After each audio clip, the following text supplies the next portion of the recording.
తీసుకోమన్నారు. ఒకటే పనులున్నది ప్రభుత్వం మొత్తం. కమిషన్లు కమిషన్లు కమిషన్లు, 20% కమిషన్లు, 30% కమిషన్లు. మొన్న ఒక మంత్రి గారు చెప్పారు, మీరు విన్నారు, కొండా సురేఖమ్మ పుణ్యం కట్టుకున్నది. ఆఖరికి ఒక్క మాట మాత్రం నిజం చెప్పింది.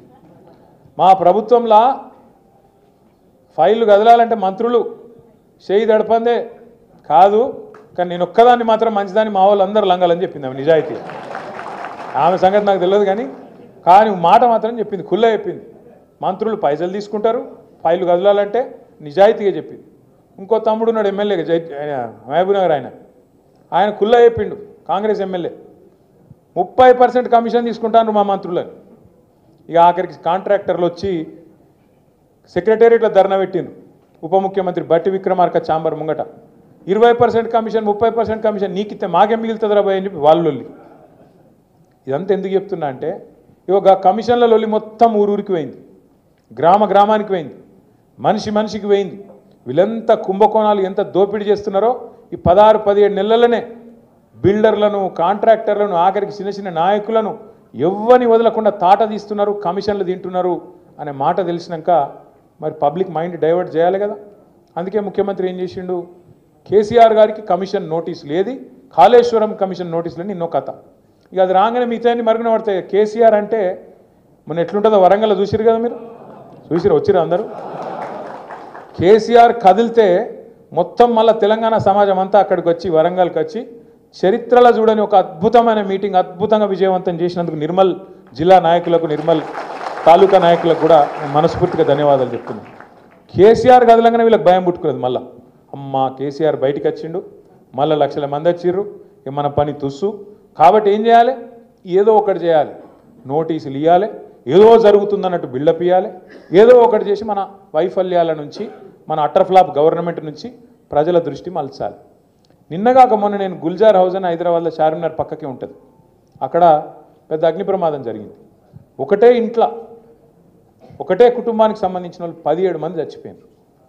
కనీసం ముఖ్యమంత్రికి అర నిమిషం టైం లేదా, గీంచేలు గాడికి పోయి కుటుంబానికి నేనున్నా, జరిగిందేదో జరిగింది, అక్కడ యాక్సిడెంట్ అయింది, మళ్ళా కాకుండా చూస్తా, ఎండాకాలం ఇట్లా ఎట్లయింది రివ్యూ చేయొద్దా? టైం లేదు, బిజీ. దేనిలో బిజీ?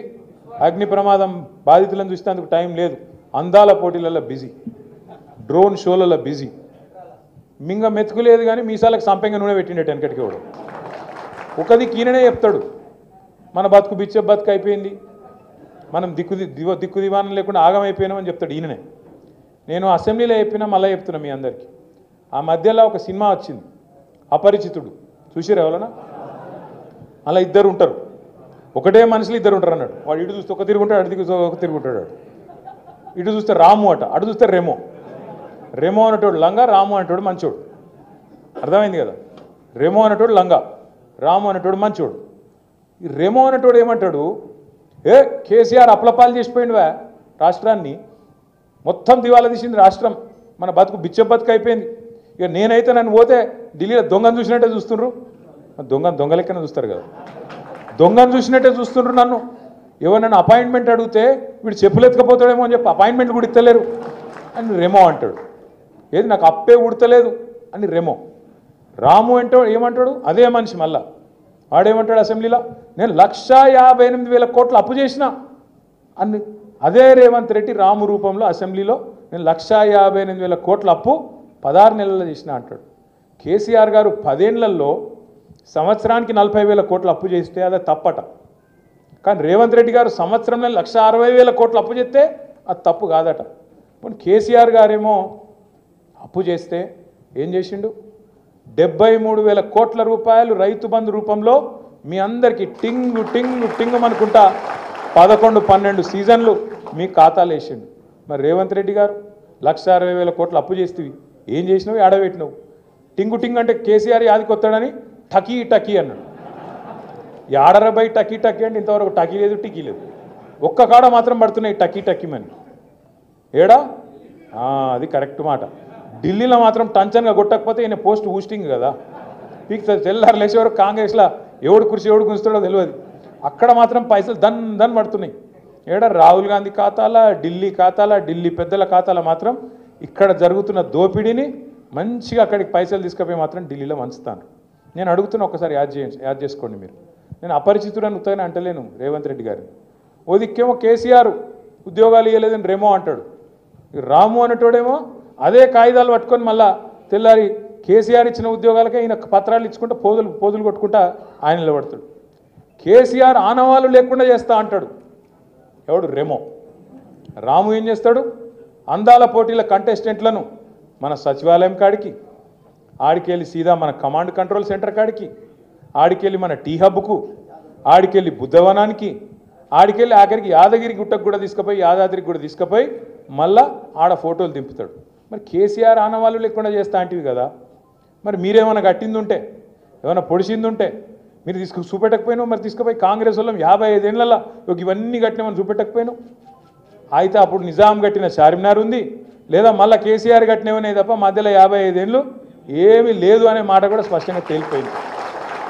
ఇంకా ఆలోచన చేయండి, ఈ మనిషికి ఒక వ్యాధి ఉంది రేవంత్ రెడ్డికి, మల్టిపుల్ పర్సనాలిటీ డిసార్డర్ అంటారు.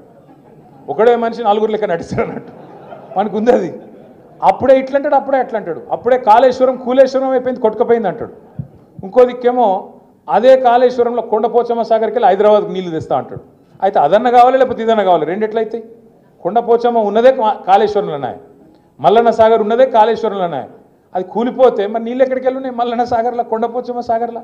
అయినా నాకు తెలియక అడుగుతా, నాకు నిజంగానే తెలియక అడుగుతున్నా. ఇప్పుడు మీరు ఒక ఇల్లు కట్టిర్రు అనుకో, ఇల్లు కడితే 2 నెలలు మంచిగానే ఉన్నది, బందోబస్తు ఉన్నది, ఇల్లు ఇబ్బంది లేదు.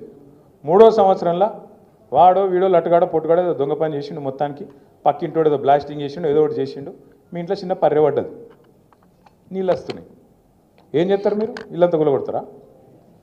కాదు, బుద్ధున్నోడు ఏం చేస్తాడు, దాన్ని మంచిగా రిపేర్ చేసి ఏదో బందోబస్తుగా మొదలు 4 రోజులు అది ఊతాం, అది దాన్ని ఏమంటారు, పూసి ఏమంటారు దాన్ని, లప్పం కొడతాం, లప్పం కొట్టి నీళ్ళు రాకుండా చేస్తాం, దబ్బన తాత్కాలిక మరమ్మత్తు.